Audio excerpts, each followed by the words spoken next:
Hello छात्राओं, राधे राधे। आपके लिए ये अगला वीडियो है भारत के भूगोल के समकक्ष। और मैंने इससे पहले भी आपके काफ़ी वीडियो बना चुका हूँ और आपको मुझे उम्मीद है कि अच्छे लग रहे होंगे। और जिसको कोई समस्या भी है तो मुझे वो भेज भी रहे हैं। और ऐसी बात नहीं है कि मैं पूर्णतः आपको संतुष्ट कर पा रहा हूँ, लेकिन कुछ भी जो गलती हो वो आप हमें बताएं और मैं उनको सुधारने की कोशिश करूँगा। और अभी मैं आपको आज का जो वीडियो है वो आपका है भारत के भौतिक प्रदेश। इससे पहले अपन ने पढ़े थे भारत के पड़ोसी देश और उनकी सीमाएं, और अभी हम पढ़ रहे हैं भारत के भौतिक प्रदेश। तो भारत के भौतिक प्रदेशों की यदि हम बातें करें तो ये 5 भागों में हमने इसको बांटा है। भारत के भौतिक प्रदेशों को 5 भागों में हमने बांटा है।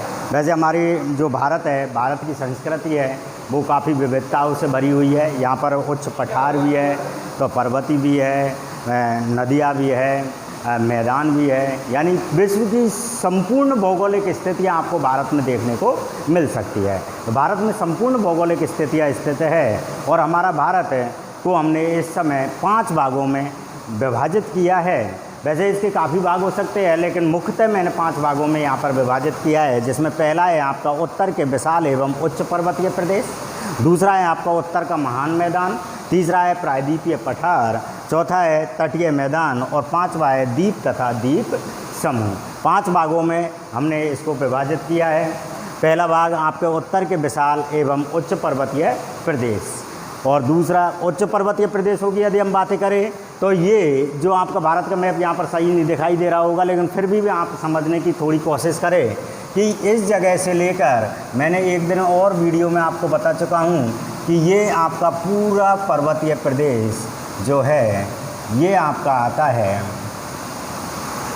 पाकिस्तान से लेकर और म्यांमार तक जो भाग है ये पूरा उत्तर के विशाल एवं उच्च पर्वतीय प्रदेशों के अंतर्गत आता है।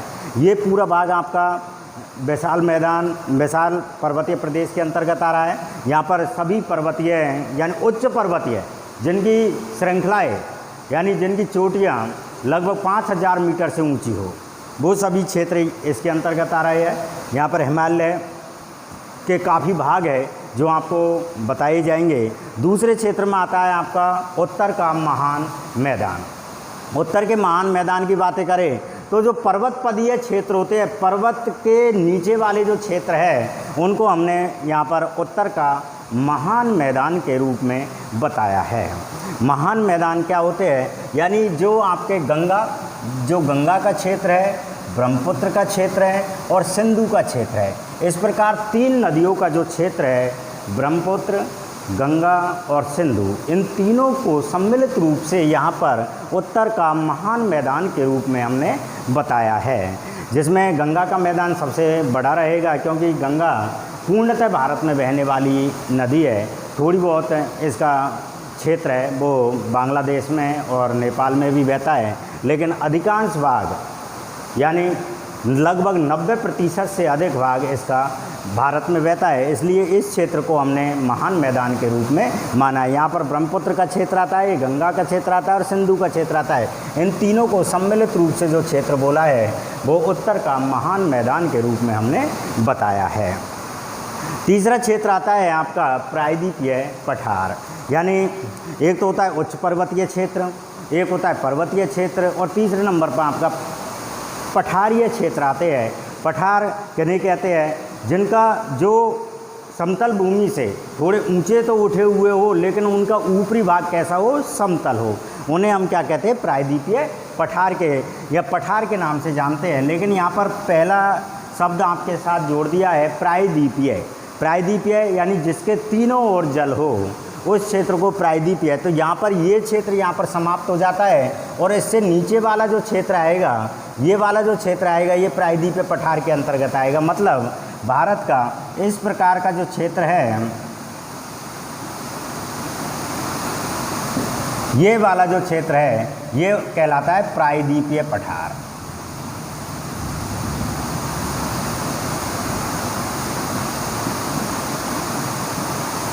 प्रायद्वीपीय पठार के नाम से जाना जाएगा। प्रायद्वीपीय पठार में आपके यहाँ पर भी पठार है, इस जगह पर पठार है, यहाँ पर है, ये पूरा आपका दक्षिण का दक्कन का पठार के नाम से जाना जाता है। इस प्रकार छोटे छोटे पठारों के रूप में हमारे राजस्थान में भी हाड़ौती का पठार है। और तो इस प्रकार से हम पठारों की स्थिति अगले वीडियो में जानने की कोशिश करेंगे। तो इस प्रकार से ये प्रायद्वीपीय पठार कहलाएगा।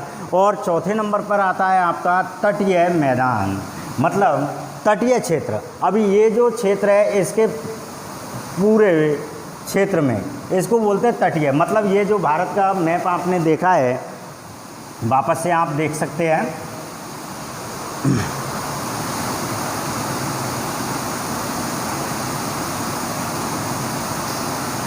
तो ये वाला जो अंदरूनी भाग होगा इसके तटवर्तीय क्षेत्र,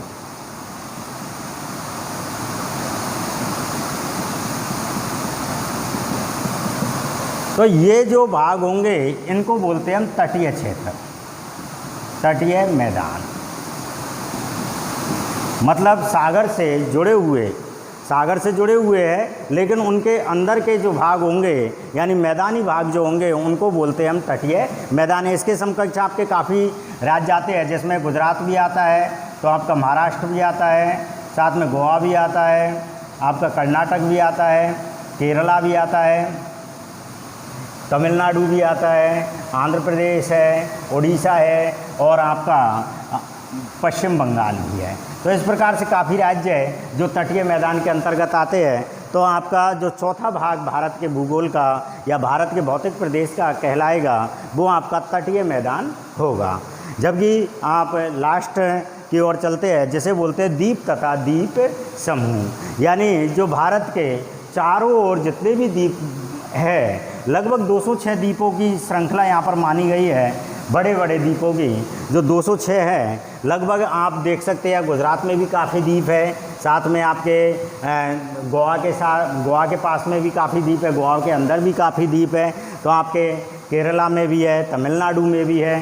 ये इस प्रकार से बहुत से द्वीपों का एक समूह जिसे हम बोलते हैं द्वीप तथा द्वीप समूह, यानी जिसमें आपके अंडमान निकोबार द्वीप समूह का भी नाम आ सकता है, लक्षद्वीप का भी नाम आ सकता है और दमन द्वीप है उनका भी यहाँ पर जिक्र होता है। तो इस प्रकार से हम 5 भागों में भौतिक प्रदेश को बांट रहे हैं। उत्तर के विशाल एवं उच्च पर्वतीय प्रदेश, दूसरा है उत्तर का महान मैदान, तीसरा है प्रायद्वीपीय पठार, चौथा है तटीय मैदान और पांचवा है द्वीप तथा द्वीप समूह। इस प्रकार से हम 5 भागों में भारत के भौतिक प्रदेशों को बांटते हैं।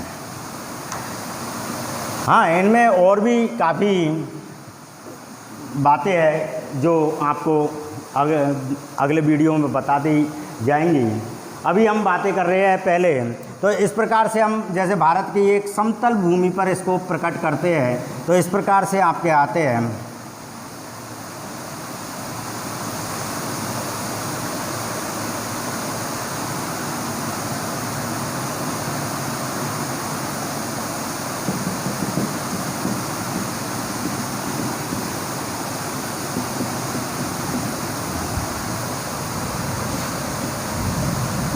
उच्च पर्वतीय प्रदेश,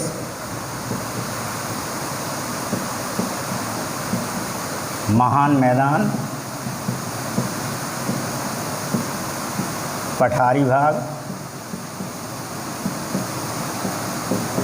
और द्वीप एवं द्वीप समूह के रूप में हम इसको जान सकते हैं। भारत के समकक्ष कुछ समतल भूमि के अंतर्गत हमने इसको बनाया है, तो आप वीडियो से समझ सकते हैं। उच्च पर्वतीय प्रदेश है, पठारी भाग है, महान मैदान है, द्वीप एवं द्वीप समूहों का जिक्र यहाँ पर हो रहा है। अब हम पहले भाग की ओर चलते हैं, जिसे बोलते हैं उत्तर के विशाल उच्च पर्वतीय प्रदेश। उत्तर के विशाल उच्च पर्वतीय प्रदेश।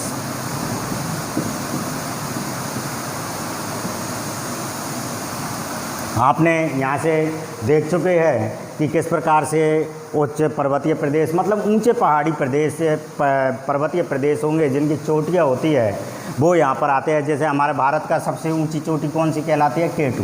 गॉडविन ऑस्टिन भी इसे बोलते हैं या K2 भी इसको बोल सकते हैं। जबकि माउंट एवरेस्ट विश्व की सबसे ऊंची चोटी के रूप में जानी जाती है, जबकि भारत की यदि पूछी जाए तो वो K2 या गॉडविन ऑस्टिन के नाम से हम उसे जान सकते हैं।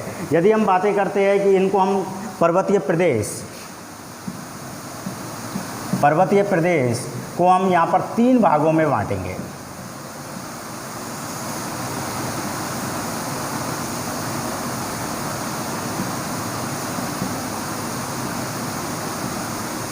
ट्रांस हिमालय,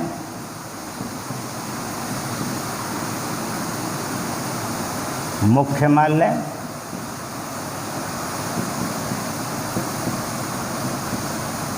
और तीसरा है पूर्वांचल हिमालय।